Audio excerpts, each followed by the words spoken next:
This book is all about looking at anxiety from a totally different paradigm, and that is what changed my life. Anxiety is just the label. It's really just the tip of the iceberg. Anxiety is really a signal of something deeper going on. We inherit our microbiome from our biological mother, and it begins with the birth and delivery. We have all of these little humans running around with a high basal level of stress. And then everything in their system is trying to help them put those coats on to adapt to that stress. When we are really panicky and anxious, our body evolutionarily is we're in danger. Now is not the time to reproduce. As anxiety is not dangerous. Panic is not dangerous. It's not harmful. The root causes could be if you don't figure out what that is.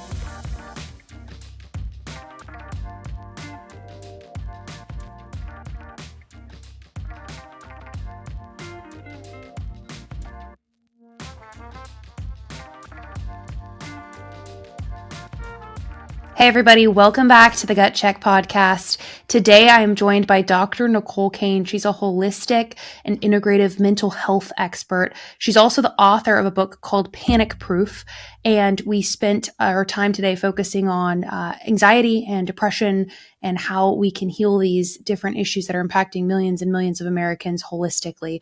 I think you're going to learn a ton from this conversation. I certainly did. As always, let us know what you think. Hey everybody, welcome back to the Gut Check podcast. I am delighted today to be joined by Dr. Nicole Cain. Dr. Nicole, thanks for being with us. Thanks for having me. Let's just jump in. So you're an author. We're going to talk about your book, Panic Proof, throughout this interview, but let's just jump in with your personal story first. I think that's always such a great place to start.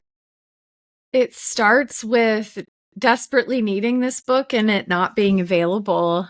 And I don't know about your culture where you grew up, but where I grew up, anxiety wasn't something that we really talked about. Yeah. It was kind of, if you're really anxious or nervous, just try to manage it, sort of stuff it down. And if it's so bad that you can't suppress it, then we'll take you to a doctor, and the doctor will give you a medication like an antidepressant or benzodiazepine, or they'll send you to talk therapy. And many of us have had that experience where it's just not enough, or the anxiety finds other ways to come out. And that was my story. That was my experience where trying to solve the problem of anxiety felt like a game of whack-a-mole. Do you remember that at like Showbiz or Chuck E. Cheese?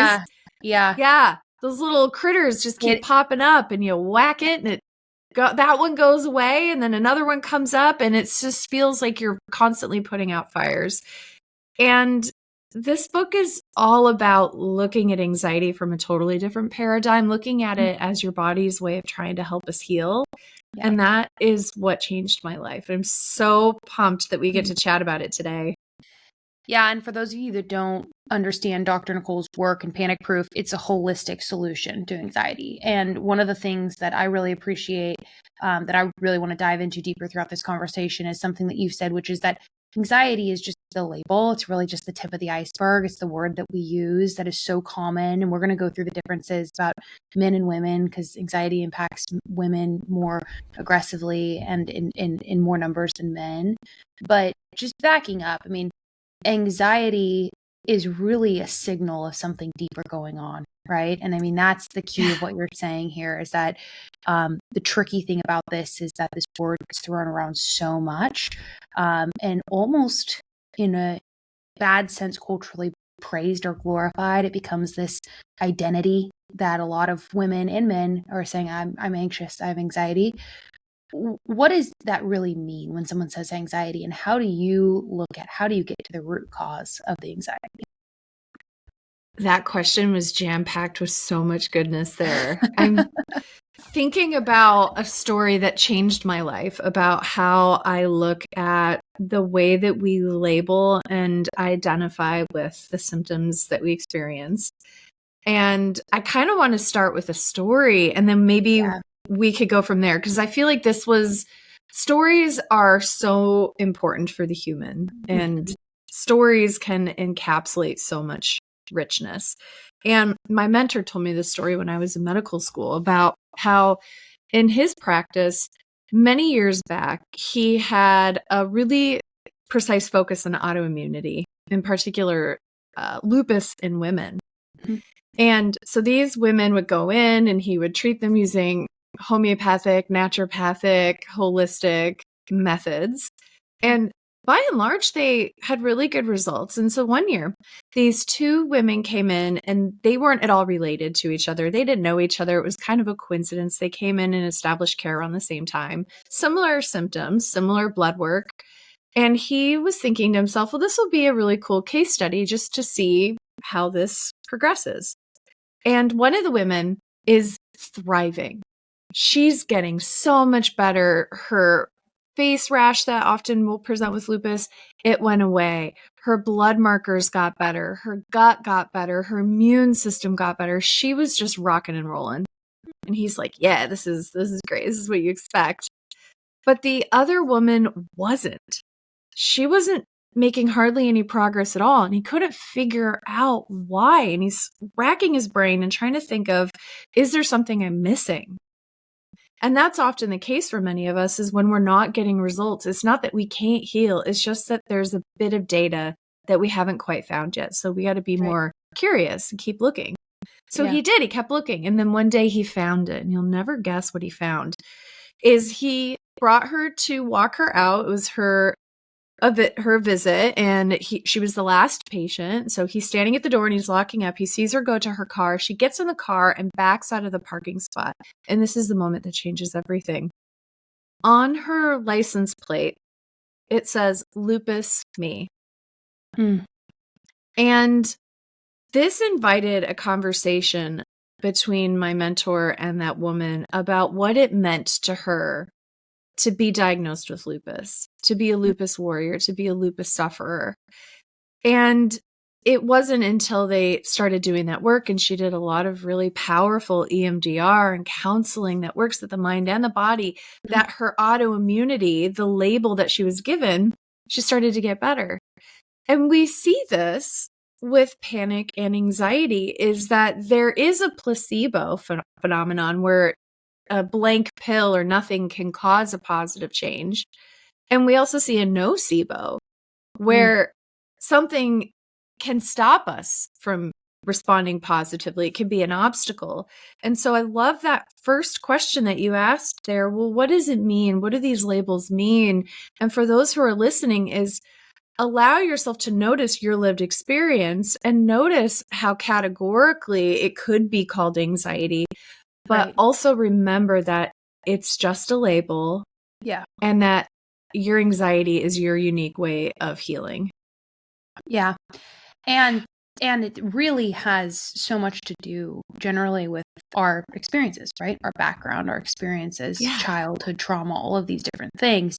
I think one of the unfortunate realities of traditional medicine and how anxiety is treated today, and you're the expert here, you can tell me, but from everything we know, patient goes into the doctor, you have anxiety, here's an SSRI, and then they're on that, for the foreseeable future, sometimes decades, sometimes more. They're really hard to get off, which we'll talk about. So what is your approach? Someone comes in to see you, what should we be doing instead of just saying, here's your label, here's your identity, if you will, here's a drug for your identity. What other options do we have, and how should we be looking at something like anxiety? Because clearly, as you know, your experience and your background, this is serious. People can die from these types of, panic attacks and anxiety. It's a very serious thing, not to make light of, but also not to just write off, here's your prescription and we'll see you next year. I honor that. And that was my story, as I was given an antidepressant and I was on it for decades, and it helped me kind of zombie out a little bit, but then there were trade-offs. I gained weight. I had no libido. It wasn't a sustainable long-term solution for me. I'm grateful for that, for where I was. But for those who that is a part of your story, is think of that as a flotation device that helps you stay afloat in the water while you're learning the strokes to swim. And then maybe you'll take them off and you'll be able to be medication free. Maybe not, but allow that to be the semicolon as Mhm. opposed to the period at the end of your story. And where we begin is to redefine anxiety, fear, and panic, and to then start targeting fear of the fear. So the first thing Mhm. is fear. Fear is a totally natural, amazing biological response that protects you from danger. Thank goodness you can have a fear response. Your ancestors who had fear responses, there's a tiger prowling in the woods, those that were able to be afraid and respond survived and had descendants, including you. And when you're in true danger, you want fear to help you fight, flight, freeze, flop, fawn, or fracture. Yep. Anxiety is when we have that fear response outside of the context of actual danger. So you're driving down the highway and you have a panic attack, or you're about to do a presentation at work and you have anxiety, or you're just trying to take care of your job. You're getting emails and you feel like you just want to curl in the fetal position and shut the door and turn off the lights. So we experience this physical response, these mental thoughts outside of actual true danger. And so then we ask the next question that you so wisely pointed out is, well, what is this? Why is this happening? What is this an adaptation to? Right. And the metaphor that I want people to think about when they're asking the why question is all about what am I adapting to or coping from or coping with. Think about it like a winter coat. Like right now during this conversation, I'm in Michigan and it's like 17 degrees outside. I cope with this. I survive this by putting on a warm coat and lots of layers. And that Yep. keeps me from getting hypothermia. And when I go to Arizona and I winter in Arizona on Friday, I'm going to continue to adapt to the change in the climate where now it's going to be 75 and sunny, where if I keep that old adaptation on, if I keep that coat on, I might actually overheat and have symptoms and suffer. So when we look at anxiety, is we want to ask questions about what is this an adaptation to? What did or did not happen to me in my history, in my life, and what is or is not happening to me in my presence right now? And then we can look out from there and think about it like a domino, where if I have an early childhood event that's really stressful or scary, my body's going to try to put on that coat. And so my hormones will change. My gut microbiome will change. My behaviors, my feelings, my immune system will change. And so now we have a much more robust place to start with versus talking about it in talk therapy in an antidepressant, which really doesn't get to the root of the why.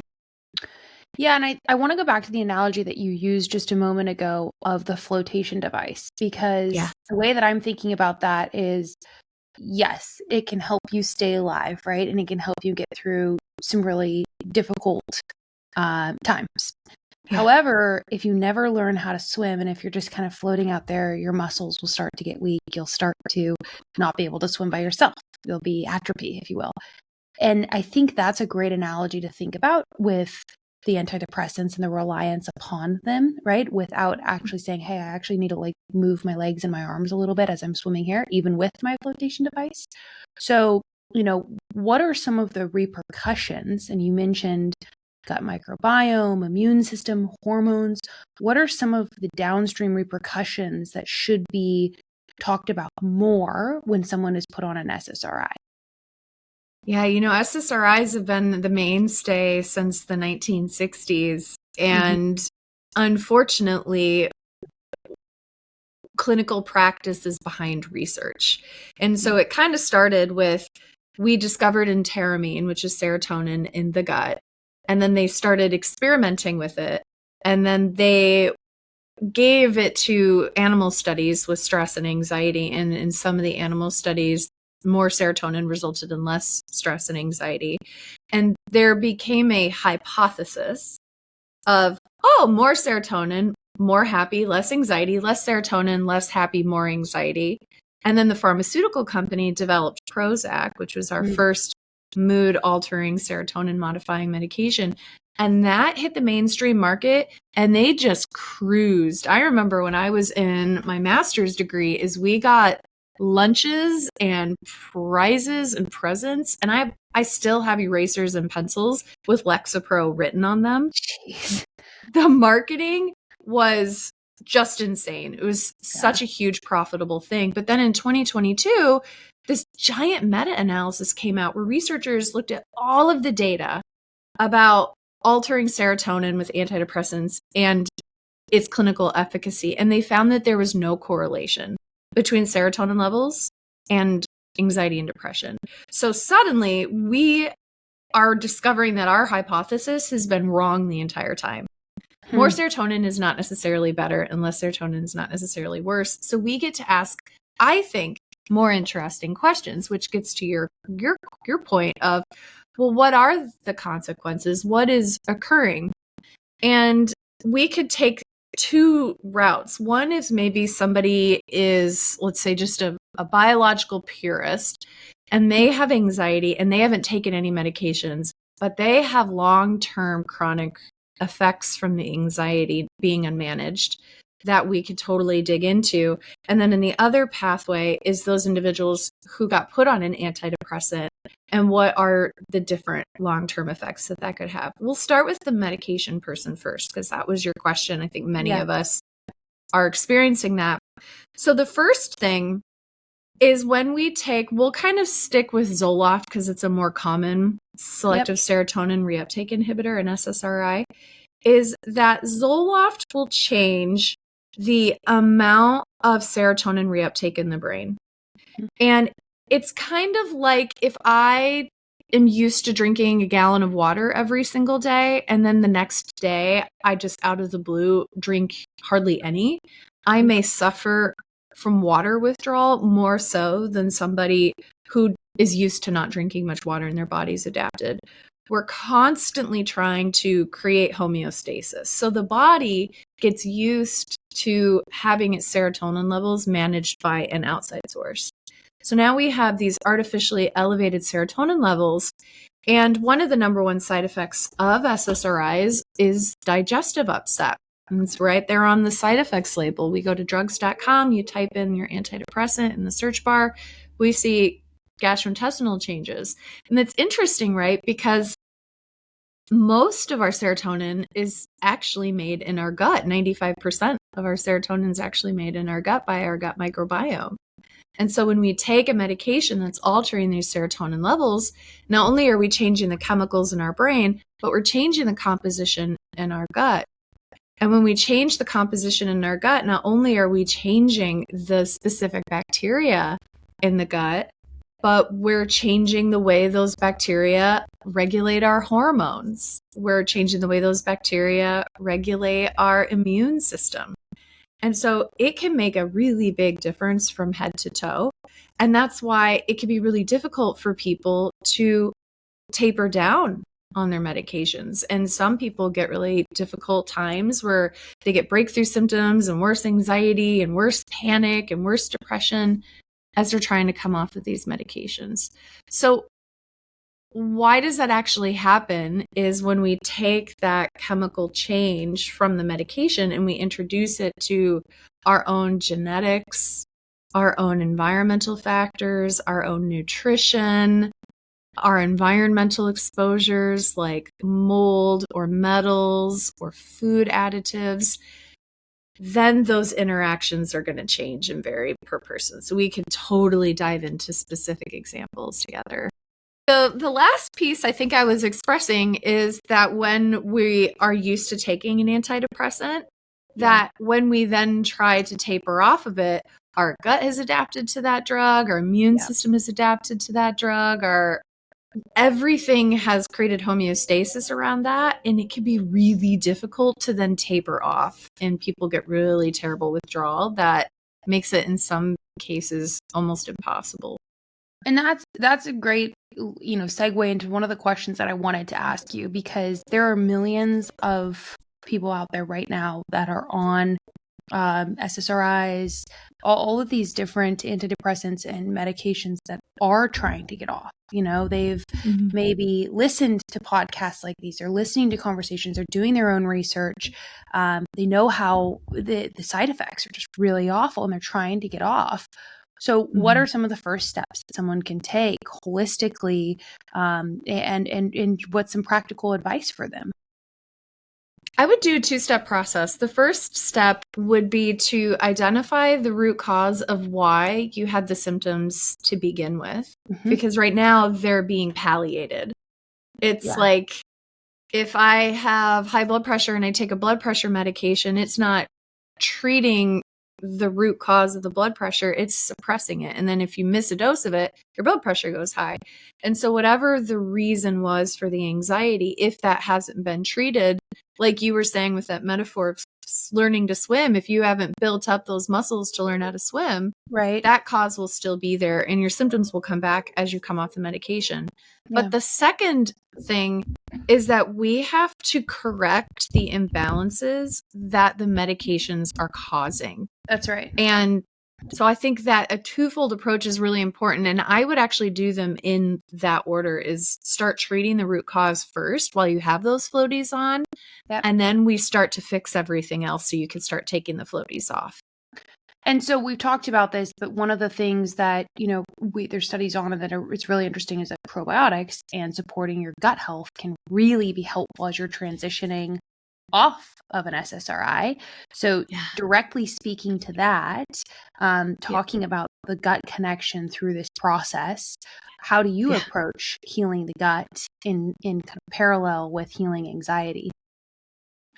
I love talking about psychobiotics, and I know that you're like a gut person. So if anybody knows this term, it would be you.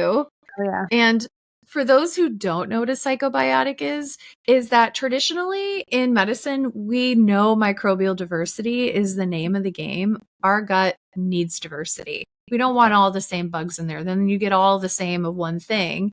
For example, some bugs help us make cortisol, stress hormone. You don't want all of your bugs to do that and nobody in there making GABA to help you feel calm and relaxed. You want a little bit of this, a little bit of that, right? So what we used to do in medicine is just sort of throw spaghetti at the wall and hope something sticks and just say, okay, try to get something with 4 strains or more of bacteria and take a whole bunch of it.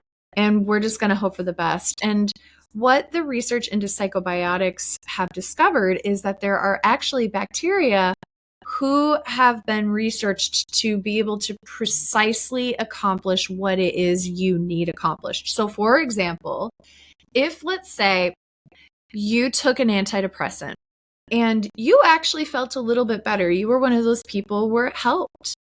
It may not be because you have more serotonin. It may be that that antidepressant you're taking decreases inflammation a little bit.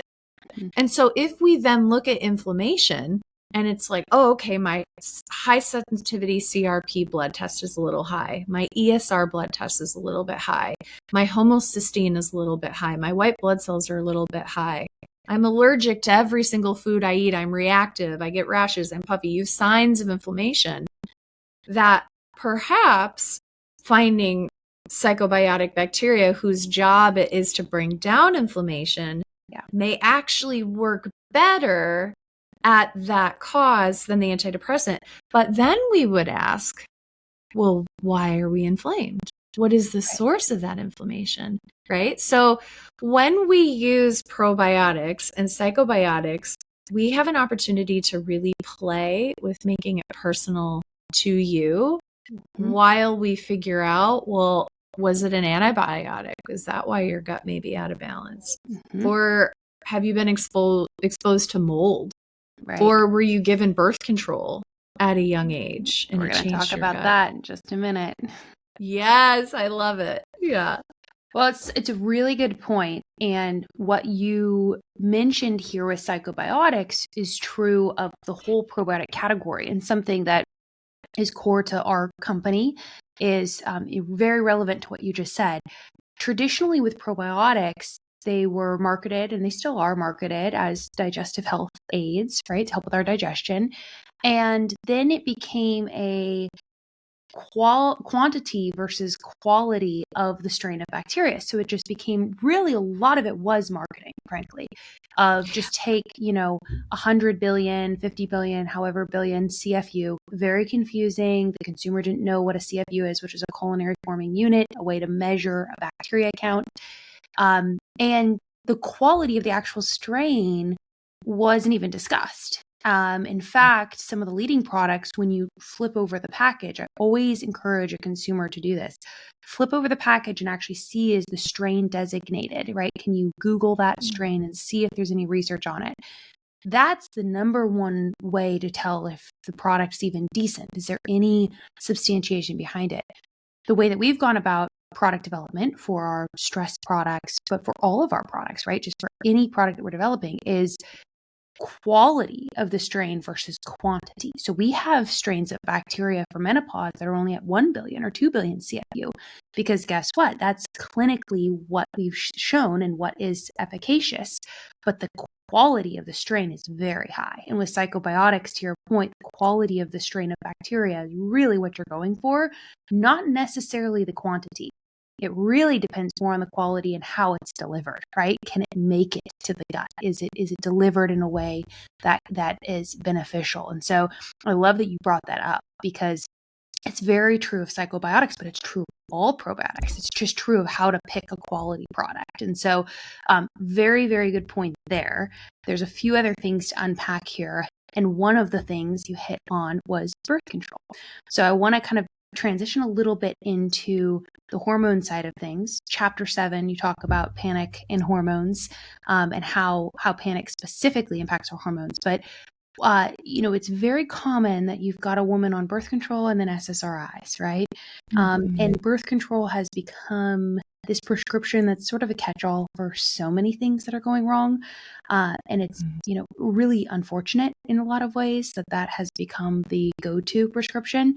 So let's talk about that. Let's talk about how specifically how SSRIs and anxiety can impact hormones, and panic can impact our hormones as women.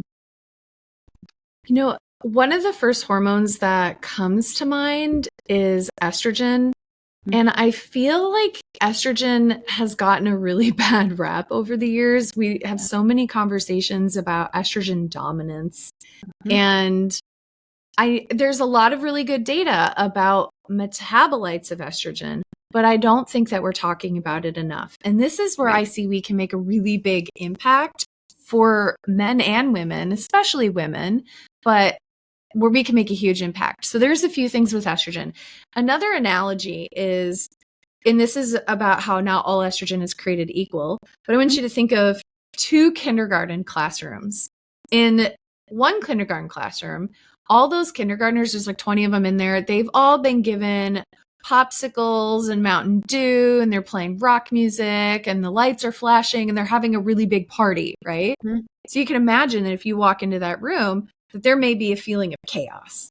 If you go into the neighboring classroom during nap time and the lights are low, maybe everybody's got like a warm teddy bear, there's like Beethoven playing, and the light, everything is calm. You may have the same number of estrogen kindergartners, the same age of estrogen kindergartners, but your lived experience is totally different. And when we do blood testing, your doctor, if you're lucky, will run estradiol testing, but they often don't run metabolites, which looks more at the specificity, which I think marries really well with what you were saying about the probiotics, is that there's lots of different strains of lactobacillus and bifidobacterium. And just like that, there's lots of different types of estrogen, namely estrogen 1, estrogen 2, and estrogen 3, estrone, estradiol, estriol. But they can get broken down even further. And so there's a test, it's called the Dutch test, that I like to run with my patients who have this lived experience of, I'm having anxiety and panic and insomnia, and it is occurring regularly in my maybe follicular phase, the first 14 days of your cycle, or it always occurs when I ovulate, or it always happens during my luteal phase before I have my period and I'm PMSing, or my anxiety all started when I got pregnant, or during puberty, or during perimenopause. Whatever your age is maybe your lived experience is that it's hormone related. It looks like a duck, it quacks like a duck, it's got to be a duck. But you go to the doctor and they're like, your estradiol's fine. So what I have found is that there may be two main causes of this. The first is that your body is breaking down your estradiol into a submetabolite that is more either pro-inflammatory, or it can create a estrogen form that can cause DNA damage. And estrogen also interferes with serotonin metabolism, which then interferes with cortisol, which interferes with testosterone, which interferes with insulin, and oh my gosh, the whole thing, right? The second thing that could be happening is, let's say that you had a really good doctor and they ran your estradiol and they ran your metabolites. And let's say that all your kindergarten classrooms, they all look great. But your lived experience is still, no, I know there's something going on hormonally. Why? It's not because you're broken. It's not because your anxiety is out to get you. It's not because insomnia is your story forever. There's a reason. And one of the most common reasons that I hear about this is environmental toxicity. Yeah. We live in a toxic world. We live in places with car exhaust, wet buildings, mold. There's heavy metals in our cosmetics, our personal care products. There's solvents everywhere. And what's really tricky about heavy metals, as an example, is that they can look just like minerals, like magnesium or zinc. And they can jump into those pathways. And so everything looks normal, but the pathway isn't working and you feel the symptoms, even though the numbers are normal. So I say all of that because you're asking a question that we need to ask more is why? What's going on with my hormones? If my hormones are out of balance, why are my hormones out of balance? And then what can I do about it? Yeah. And I mean, just specifically, let's walk through how panic and anxiety impact hormones. Yeah.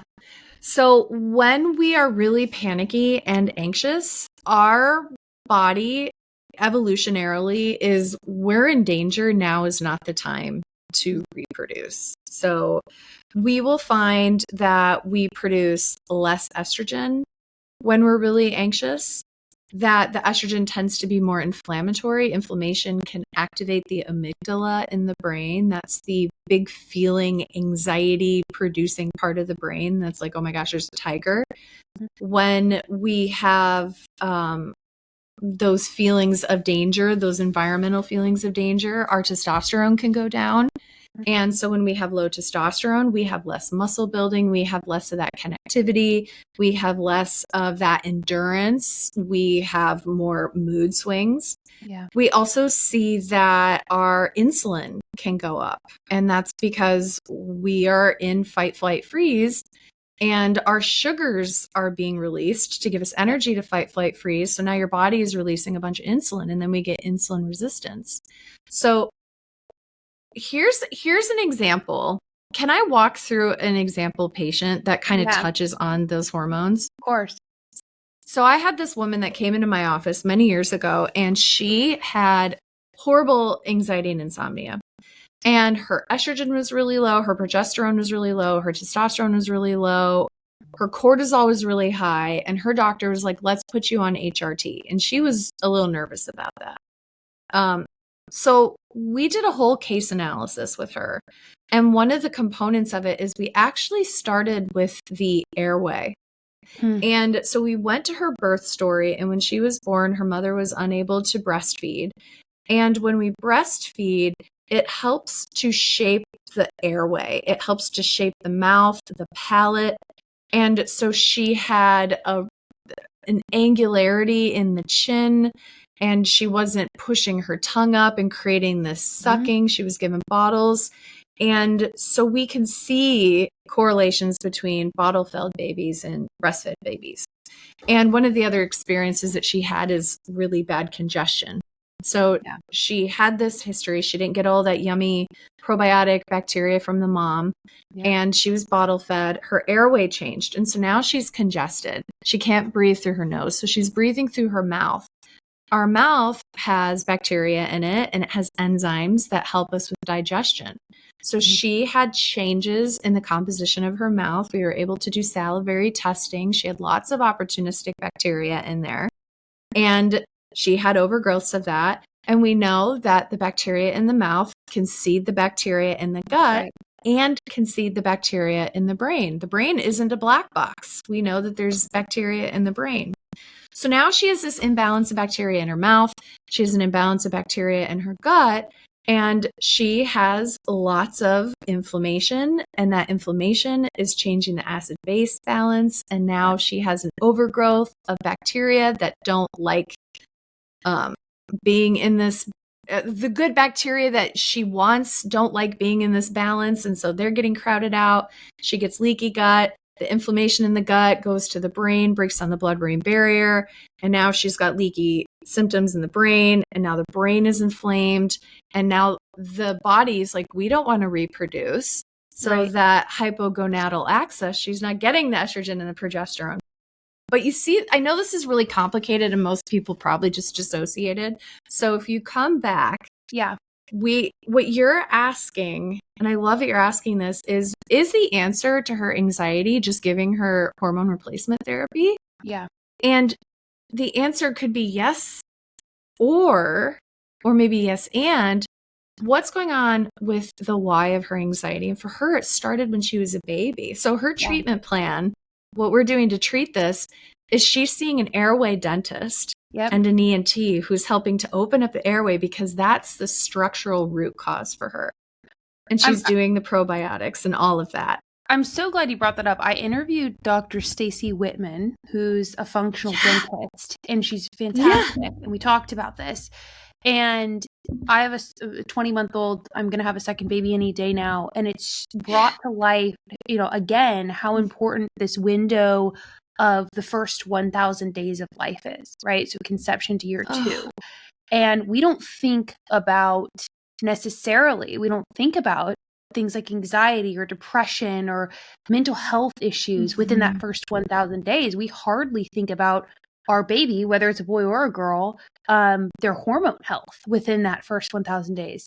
And yet that very, very delicate time is laying the foundation for what could be anxiety when they're 35.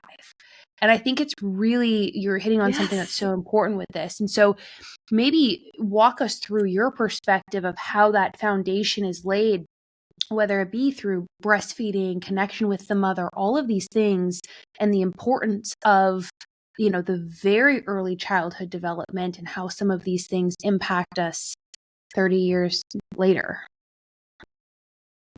Yeah, we inherit our microbiome from our biological mother. And it begins with the birth and delivery. And ideally, and this isn't a reality for everybody, ideally we would have a vaginal birth and the baby could be covered in all of that wonderful microbiome from the vaginal tissue. And ideally we wouldn't wash the baby immediately. That's right. And just let the baby get all of those yummy, happy, diverse little bugs in their body. And ideally, we would nurse them, and you get this wonderful colostrum, and you get all this milk, which has enzymes and nutrients. And ideally, the baby would get hugged and touched by lots of people in your family. Of course, people who are healthy, and they're not like running around with COVID or anything. But that we set the baby off with a great diverse microbiome. And let's say that someone's listening to this and they're like, I wasn't able to do a vaginal delivery and they wouldn't let me do a VBAC. Some solutions, and this is a little bit off label, what I'm about to say. So talk to your OB. I'm not an OB, but some people and some doctors opt to, if you can't do a vaginal delivery, is doing a vaginal swab. of the bacteria and giving that to the baby. And so there are things that we can do. And let's say that now your kid is 10 and you're like, well, it's a little late for that. I'm not going to put a vaginal swab on my 10-year-old.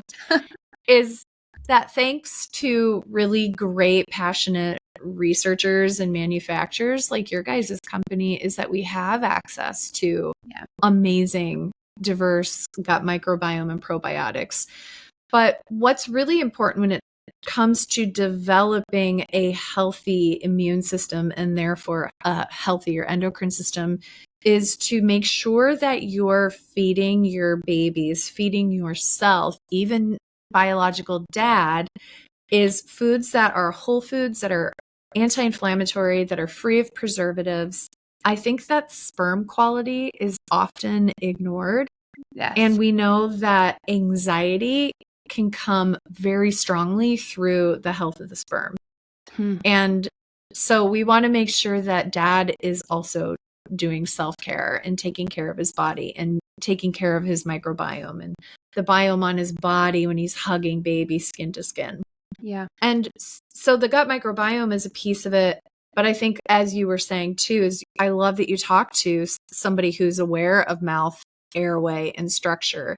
Is start when they're early, is allow that sucking, and then also chewing hard foods when it's age appropriate. Is so many American children are just fed soft foods because we're also worried that someone's going to choke or break a tooth. But that's important too, is eating hard foods and chewing hard foods. So tell me, I feel like you're like vibing with this. I want to hear what you think. Yeah, no, I think this is great. And I mean, one of my personal goals with everything, with this company and beyond is, especially now kind of in this, early stage of motherhood, is how do we get as upstream as possible, right? How do we get kind of ahead of the problem before it starts? And so that's why I've had for years this, passion and desire and fascination with the first 1,000 days of life, because it is the number one window of opportunity that we have to impact human health. And we don't think about things like anxiety and depression and hormone health during that window when we should be, even if it is just from an environmental toxin perspective, airways, breathing, obviously, food, starting with breast milk and then onward. And we're on this topic. I do think it's very relevant as well to our audience to talk about anxiety and mental health disorders that are impacting children right now, right? So then we're seeing, and this is just the most heartbreaking to me, we're seeing this really unfortunately growing a lot. And, we can talk about food as a part of this, because certainly food and what we're being fed and what our children are being fed is so important and is impacting their mental health. But what are you seeing, and what, are some of the realistic solutions to the kids and then teens who are struggling right now with just kind of astronomical levels of anxiety and depression? I like feel it in my body as you're asking that question. And it is so hard. Humans don't evolve very quickly. Our brain and nervous system is really quite similar to the 6 generations that preceded us. Our gut microbiome can evolve with every single bite we eat. And so that helps us adapt in real time, which is amazing. But really, by and large, your central nervous system, that's why we call it the reptilian brain, right? It's like OG style, right? Yeah. And so when we think about our ancestors 6 generations past, and even before that, is what their environment was like. And we think about how the information that they had was really what was in their local village, their local community. The sensory input came from nature, came from the environment that they were in. And then fast forward is that we can get information from every corner of this planet, outer space, the depths of the ocean. We can get information shot at us out of our control all the time, everywhere. And our brain has something, it's called the salience network. And its job is a filter, kind of like if you're making pasta and you have a strainer and you got the noodles in there and you're running water through it. We have a salience network, and the salience network, its job is to scan our internal environment. That's how we know, oh, my muscle hurts, or I'm a little hungry, or I have a little bit of excitement in my chest or anxiety in my throat. And its job is to scan our external environment. We ignore the vast majority of the input that we're aware of. There's over 50 million data points a second, and we can only process approximately 50 data points a second. Yeah. It's just like vastly different. And we have these young children who are getting these toys that flash and fling and have screens, and we have these video games that have blue light and are constant overstimulation, and it's too much for our salience systems. And so when in doubt, it's just going to send it on. We're not going to ignore something just in case it's dangerous. We're going to send it on. It sends that to the amygdala, the emotional processing part of the brain. The amygdala gets this deluge, and it's like, I can't see all of this. I don't have enough time. There's more in the hopper. So when in doubt, it sends it on.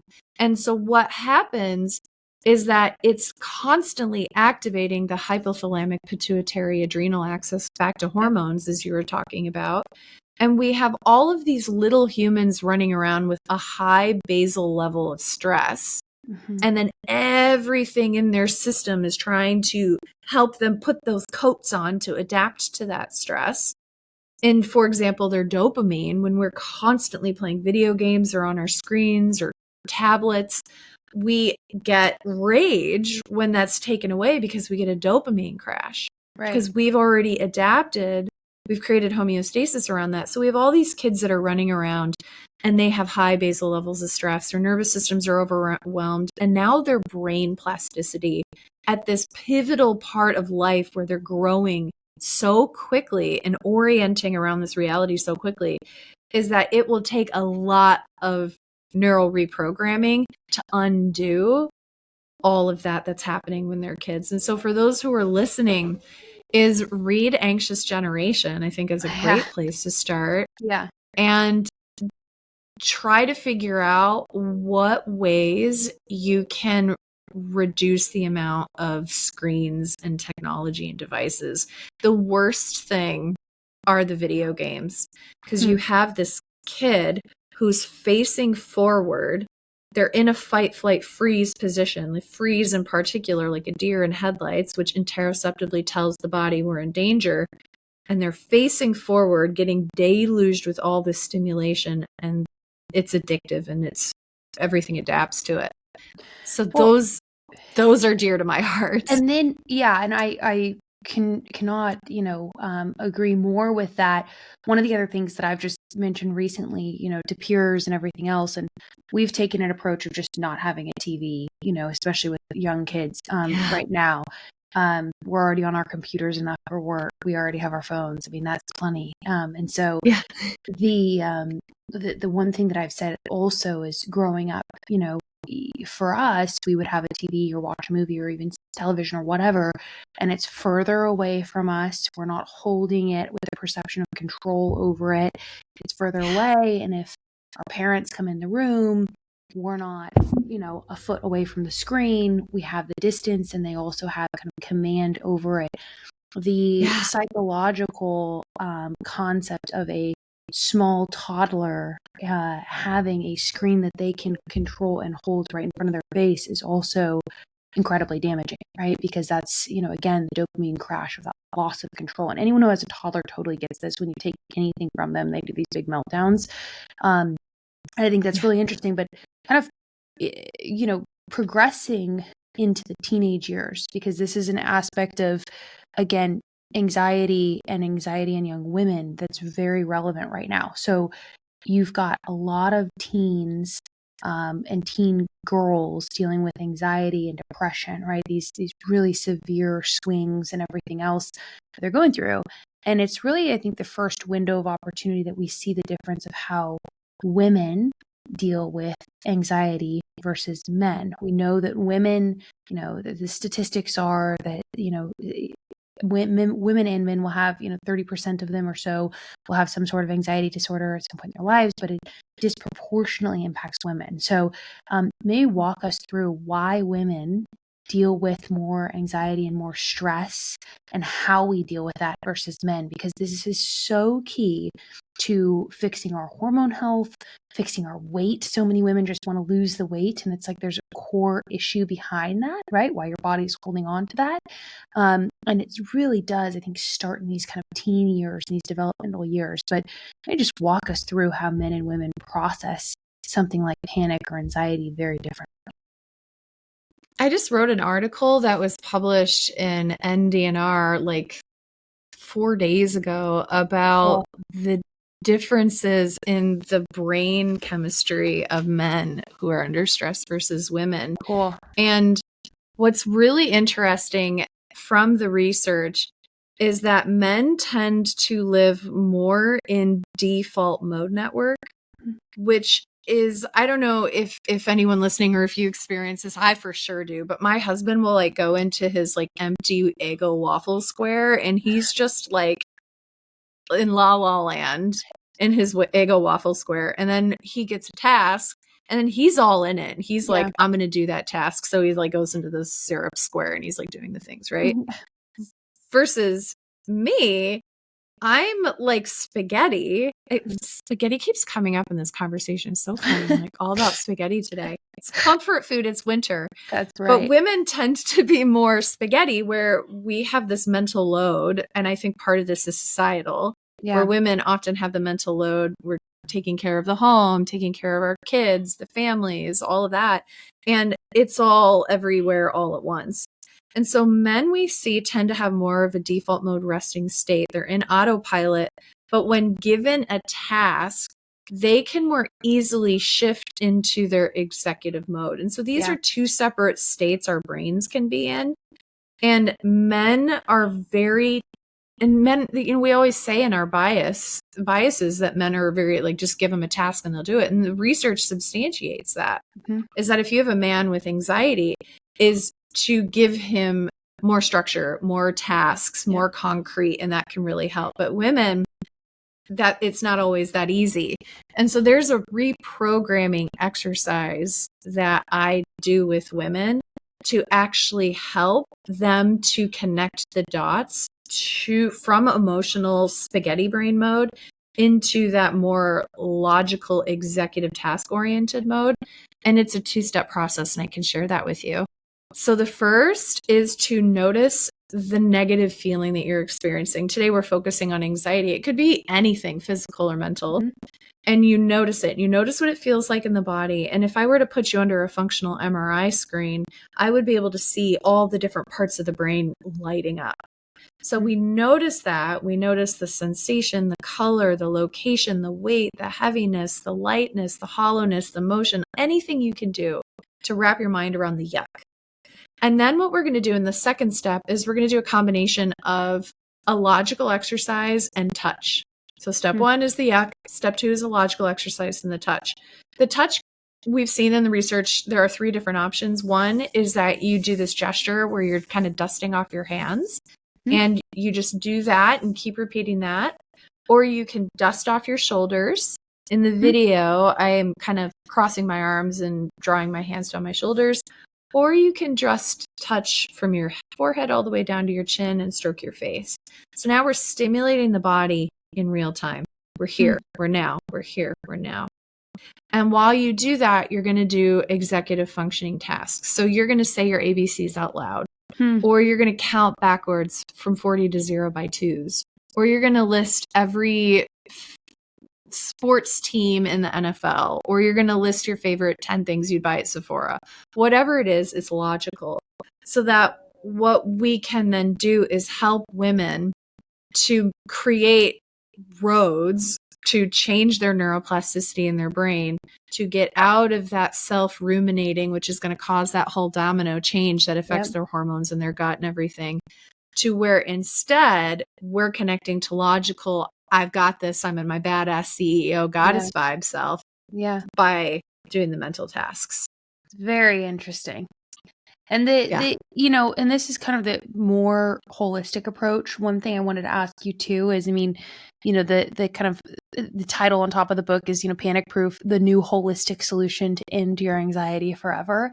And so many people would say, still to this day, I mean, holistic medicine, functional medicine is growing in a beautiful way. They would say, I need something that is going to work. I need a prescription. The holistic solution isn't going to work for me. But maybe speak to that and encourage people, because we're talking about this in many different ways and talking about how you can take, a prescription, but it is a flotation device and it should be a temporary solution. So talk about how looking at anxiety and how, specifically holistic medicine is a powerful solution, and really, frankly, is the only solution that will get to the root cause and actually help you heal holistically. Yeah, it's the difference between palliative care and healthcare, or disease management and healthcare. And I picked that title. We went back and forth on that subtitle. And I was like, you know what? We're going to stand by that, because the belief, the foundation of naturopathic medicine is that the body is wisely designed to heal itself. And you can fall and scrape your knee, you can get a paper cut, and your body will heal that without your attention and focus. For most people, the body heals. And it didn't make sense to me that when I would Google and look at WebMD and Healthline, that they didn't apply that same knowledge to our mental health and our brain health. It's just stupid.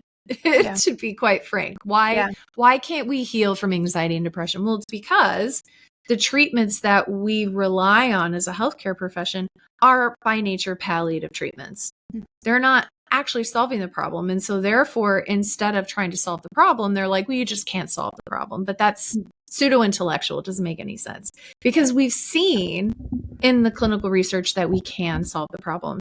And the first thing is to change the conversation from anxiety as the problem to anxiety is the solution. And the antidote to anxiety is personal power. And here's a concrete example of that. I had a patient who used to have a terrible fear of flying. She had a super stressful flight, turbulence, all of that. And she would have horrific anxiety anticipating the flight. And she would have debilitating panic attacks on the plane. And this is like fetal position, sobbing. Stewardesses are like, are we going to have to like remove you from the next connecting flight? Kind of very, very severe. And she would describe the process to panic, going from this kind of green light, like, okay, I'm a little bit stable, to I'm in the yellow light zone and I'm getting really activated. But now I notice that I'm getting activated, and now I have fear of the fear. And now it's just getting bigger and bigger, and I'm in the red light crisis zone. Is that when we are able to teach people that, number one, is anxiety is not dangerous. Panic is not dangerous. It's not harmful. The root causes could be if you don't figure out what that is. But that if we can teach people how to suffer with equanimity, that's the antidote to panic, right? Is that I can be really uncomfortable and I can notice those feelings that are very natural fight, flight, freeze feelings in my body, but also know that even though my body is screaming, that I am safe, that I am, it feels really bad, but feelings aren't facts. And when we can start to hold the opposites in our hands, that is the antidote to anxiety. Personal power is the antidote to anxiety. So now when she flies, she's able to use it. She especially uses that back and forth. It's called amygdala deamplification. She actually uses that quite a lot. And now she's able to fly, and she doesn't have panic attacks, and she doesn't have the anticipation. But if there's a bumpy ride, she'll notice, ooh, a little yellow light zone. I feel a little bit of tension in my chest. I don't really like that, but I know that I'm okay. And I can tolerate feeling uncomfortable. And that is the purpose of the book, is how do we go from fearing the fear to allowing the fear to help us conquer the fear? And then we get freedom. I love that. And one of the things just kind of seasonally here, as we go into a new year, but also navigate a lot of, holiday time with family and friends. So much of what is driving the anxiety and the panic and so much of the mental health concern is frankly relational, and it is trauma within a family or childhood or all of these things that just haven't been addressed. We are professional sweep it under the rug. I think generations now, multiple generations of doing this. And so I'd love to hear kind of your approach to, some practical tips about going into the holidays here, going into a new year, and how we can be thinking about taking control and taking back power over something that maybe has been labeled or we've labeled ourselves as I'm just anxious, I just have depression or whatever. What's just a hopeful outlook here going into a new season and a holiday season? Yeah, sometimes it's not about what is going on, like what is causing the problem. Like, do I have mold toxicity or do I have a deficiency in fiber? Like, sometimes we need a relationship ectomy and sometimes we need a job ectomy. And for my personal story, we didn't really get into this piece of it. It's in the book, Yeah. is that I needed a job ectomy. By and large, I was in a situation and that was an obstacle to cure. And my body was screaming and my mind was screaming, and I had to sell my half of the company and I had to remove myself. And that was the beginning of freedom. And I've actually never taught on this before. This will be the first time I've taught this. This is kind of in the hopper, a little bit of a secret side project, but I'll share it with you. Is practice the house of boundaries with the people in your life. And when you imagine the house, there's a front porch. The front porch are people like the mail carrier, the person at Trader Joe's that checks you out, right? These are people that you can have an everyday conversation with, but you're not disclosing a lot of intimate details. This may be the people in your family. All the world's a stage. Do you want to be in this theatrical performance that your family is putting on? You can actually choose to opt out. And so perhaps there are relationships in your life, people who need to be on the front porch, but they've actually come into your house. They've opened the door and they've gone into your house. In your house, this is a protected sacred space. We have doors for reasons. The living room, it gets a little bit more intimate. You can have conversations. You can spend quality time. You might disclose a little bit about yourself.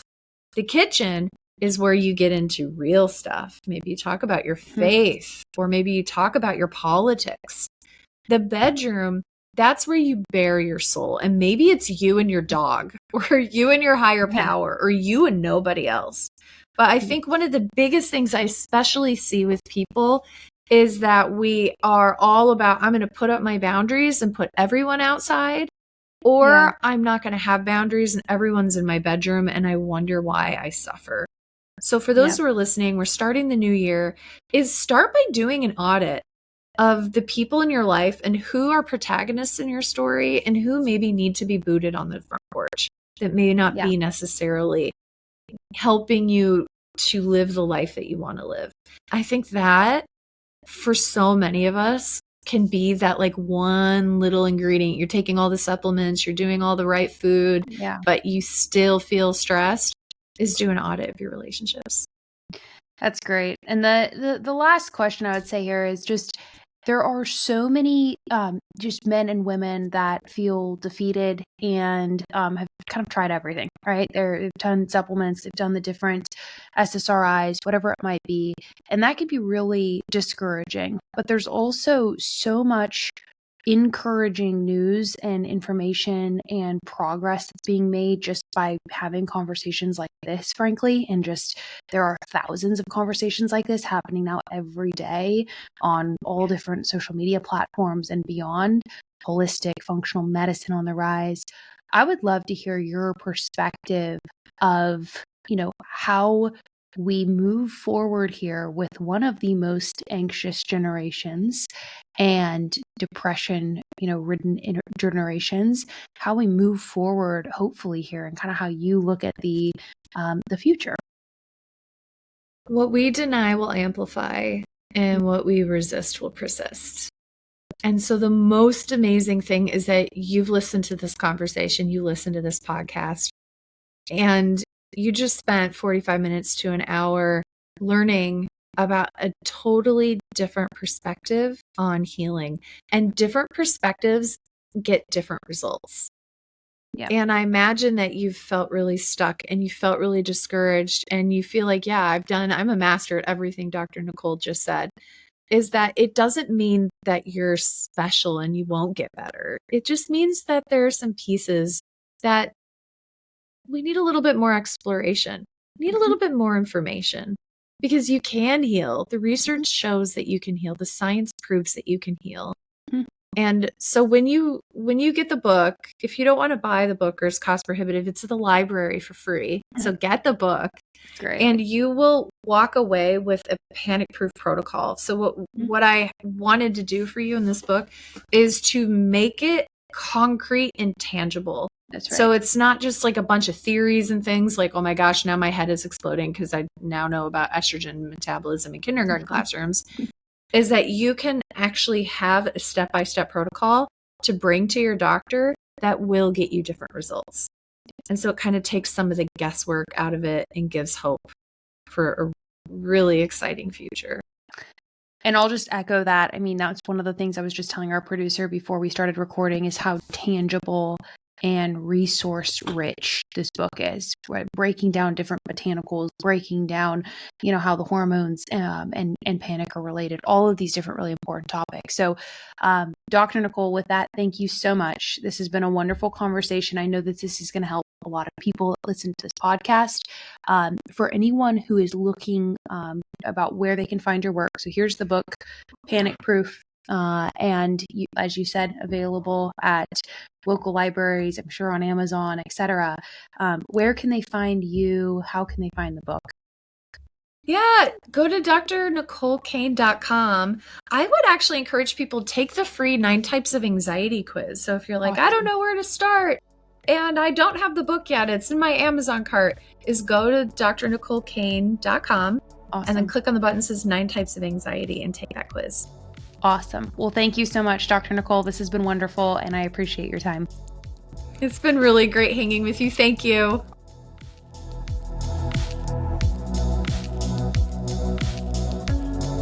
Hey everyone, thank you so much for tuning in to the Gut Check podcast. If you enjoyed this episode, leave us a comment below. Let us know what you think, like the episode, and share it with friends and family who may also benefit from learning about these important and educational health and wellness topics. You can find the Gut Check podcast on YouTube, also on Spotify, Instagram, and TikTok. The Gut Check podcast is brought to you by our team at Daily Nori. Daily Nori makes probiotic and prebiotic solutions accessible to all because good health starts with gut health. To learn more about Daily Nori, please go to www.dailynori.com. Thank you.